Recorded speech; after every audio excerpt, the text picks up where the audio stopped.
வணக்கம். 12 மணி செய்திகளுக்கு வரவேற்பது நான் நந்தா. முதலில் இந்த நேரத்திற்கான தலைப்புச் செய்திகளை பார்க்கலாம். சிந்துவெளி எழுத்து வடிவம் குறித்து விளக்கமளிக்கும் அமைப்புகளுக்கு $1 மில்லியன் அமெரிக்க பரிசு. கல்வெட்டு ஆய்வாளர்களை ஊக்குவிக்கும் வகையில் விருதுகள் வழங்கப்படும் என்றும் முதலமைச்சர் மு க ஸ்டாலின் அறிவிப்பு.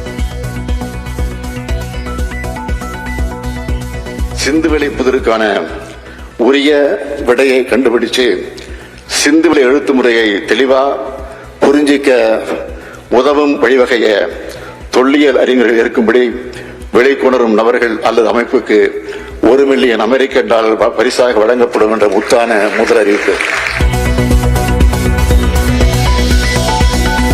சிந்துவெளி நாகரத்தில் உள்ள குறியீடுகளும் கீழடியில் கிடைக்கும் குறியீடுகளும் 60% ஒத்துப்போவதாக முதலமைச்சர் மு க ஸ்டாலின் பேச்சு.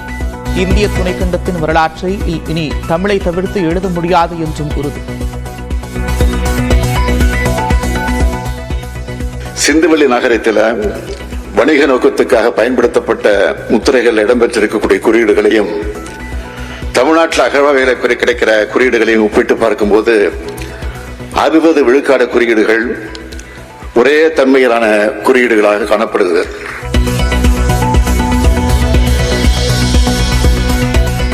ஹைதராபாத்தில் சிக்கட்டப்பள்ளி காவல் நிலையத்தில் ஆஜராகி கையெழுத்திட்ட நடிகர் அல்லு அர்ஜுன் ஜாமீன் நிபந்தனை எடுத்து ஆஜராகினார்.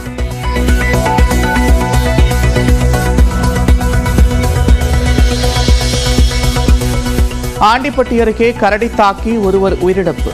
இரவில் இருசக்கர வாகனத்தில் சென்றவரை தாக்கிய கரடி.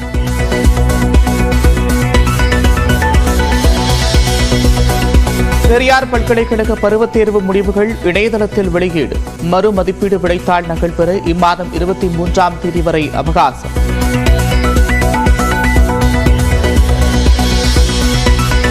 கள்ளக்குறிச்சி மாவட்டம் சின்னசேலம் அருகே கரும்பு காட்டிற்குள் 12 அடி நீள மலைப்பாம்பு.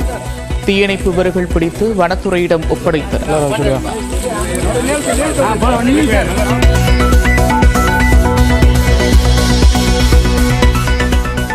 ஓய தங்கும் விடுதிகளில் திருமணமாகாத ஜோடிகளுக்கு இனி அறை கிடையாது. திருத்தப்பட்ட புதிய விதியில் அறிவிப்பு.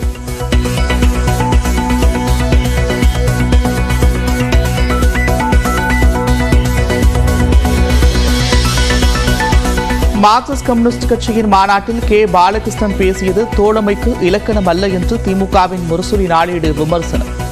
அவசர நிலை என்றால் என்ன என்றே தெரியாத நிலையில் கே பாலகிருஷ்ணன் இருக்கிறாரா என்றும் கேள்வி.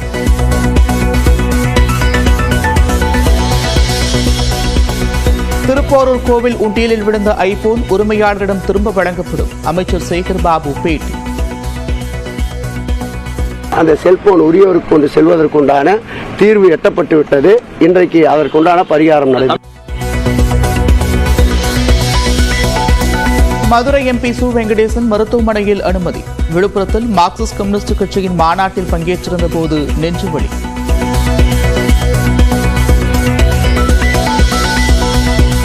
10 ஆண்டுகளுக்கு பின்னர் இந்தியாவை வீழ்த்தி பாடகபாஸ்கர் கோப்பையை வென்ற ஆஸ்திரேலியா. 3வது முறையாக ஆஸ்திரேலிய மண்ணில் கோப்பையை வெல்லும் வாய்ப்பை இழந்த இந்திய அணி. உலக டெஸ்ட் சாம்பியன்ஷிப் இறுதிப் போட்டிக்கான வாய்ப்பை இழந்தது இந்தியா. ஜூன் மாதம் நடைபெறும் இறுதிப் போட்டியில் தென்னாப்பிரிக்காவை எதிர்கொள்ள இருக்கும் ஆஸ்திரேலியா. சென்னை கடற்கரையிலிருந்து தாம்பரம் செல்லும் ரயில்கள் இன்று 9 மணி நேரம் பல்லாவரம் வரை மட்டுமே இயக்கப்படும். காலை 7 மணி முதல் மாலை 4 மணி வரை ரயில் சேவையில் மாற்றம்.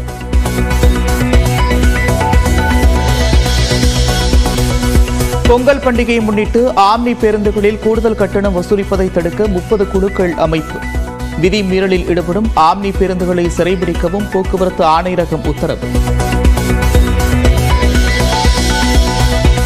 கோவை கொடிஷியா சாலையில் களைகட்டி. விருதுநகர் மாவட்டம் சாத்தூர் அருகே பட்டாசு ஆலை வெடிவிபத்து தொடர்பாக உரிமையாளர் கைது. போர்மேன் மற்றும் மேற்பார்வையாளர் கைதாகியிருக்கும் நிலையில் மேலும் 4 பேருக்கு வலைவீச்சு. தமிழகம் முழுவதும் நாளை வெளியாகிறது இறுதி வாக்காளர் பட்டியல். அனைத்து மாவட்டங்களிலும் அங்கீகரிக்கப்பட்ட அரசியல் கட்சிகளின் பிரதிநிதிகள் முன்னிலையில் வெளியிடப்படுகிறது.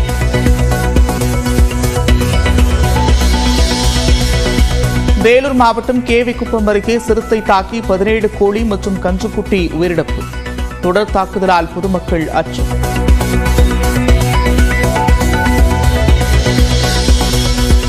டெல்லியில் கடும் பனிமூட்டத்தால் 60 ரயில்கள் தாமதம். 6 விமானங்கள் ரத்து செய்யப்பட்ட நிலையில் 130 விமானங்கள் தாமதத்தால் பயணிகள் தவிப்பு.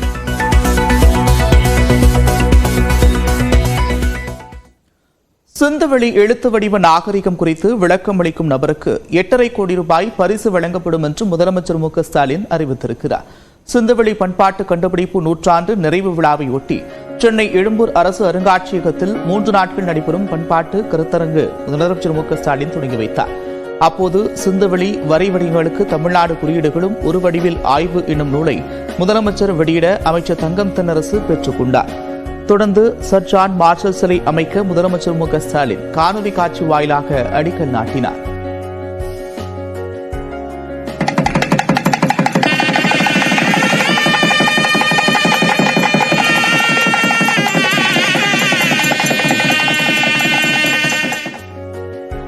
இந்த நிகழ்ச்சியில் பேசிய முதலமைச்சர், ஆரியமும் சமஸ்கிருதமும் தான் இந்தியாவின் மூலம் என சிலர் கூறியதாகவும் அதை மாற்றியது ஜான் மார்ஷலின் ஆய்வு அறிக்கைதான் என்றும் பெருமிதம் தெரிவித்தார். அவரது ஆய்வறிக்கை இந்திய துணைக்கண்டத்தின் வரலாற்றில் திருப்புமுனையை உருவாக்கி கடந்த காலம் பற்றிய புரிதலை மாற்றி அமைத்ததாகவும் அவரை கௌரவிப்பது தமிழ்நாடு அரசிற்கு பெருமை என்றும் தெரிவித்தார். தமிழ்நாட்டில் 8 இடங்களில் அகழ்வாராய்ச்சி நடைபெற்று வருவதாகவும் ஆராய்ச்சி முடிவுகள் மகிழ்ச்சி தருவதாக அமைந்திருப்பதாகவும் கூறினார். சிந்துவெளி நாகரிகத்தில் உள்ள குறியீடுகளும் தமிழ்நாட்டில் கிடைக்கும் குறியீடுகளும் 50 விழுக்காடு ஒத்துப்போவதாகவும் தெரிவித்தார். மேலும் சிந்துவெளி நாகரிக ஆராய்ச்சி மேற்கொள்ள தலைசிறந்த தொல்லியல் அறிஞர் ஐராவதம் மகாதேவன் பெயரில் ஆய்வு இருக்கை அமைக்க 2 கோடி ரூபாய் ஒதுக்கீடு செய்யப்படும் என்பது உள்ளிட்ட 3 அறிவிப்புகளையும் முதலமைச்சர் வெளியிட்டார். செழித்து வளர்ந்த சிந்துவெளி பண்பாட்டின் எழுத்து முறையை இன்னும் நம்மால தெளிவா புரிஞ்சிக்க முடியல. 100 ஆண்டுகளை கடந்தும் தீர்க்கப்படாத இந்த சிந்துவெளி புதிர் பத்தி உலகெங்கும் உள்ள தொல்லியல் ஆய்வாளர்கள், பொறியியல் தமிழறிஞர்கள் மற்றும் கணினி வல்லுநர்கள் உட்பட பலரும் இன்றளவும் பெருமுயற்சி செஞ்சுக்கிட்டு இருக்காங்க. அந்த முயற்சிகளை ஊக்கப்படுத்துகிற வகையில சிந்துவெளி புதிருக்கான உரிய விடையை கண்டுபிடிச்சு சிந்துவெளி எழுத்து முறையை தெளிவா புரிஞ்சிக்க உதவும் வழிவகைய தொல்லியல் அறிஞர்கள் இருக்கும்படி விலைக்குணரும் நபர்கள் அல்லது அமைப்புக்கு $1 மில்லியன் அமெரிக்க பரிசாக வழங்கப்படும் என்ற முத்தான முதல் அறிவிப்பு. சென்னையில் நடைபெற்ற மாரத்தான் போட்டியில்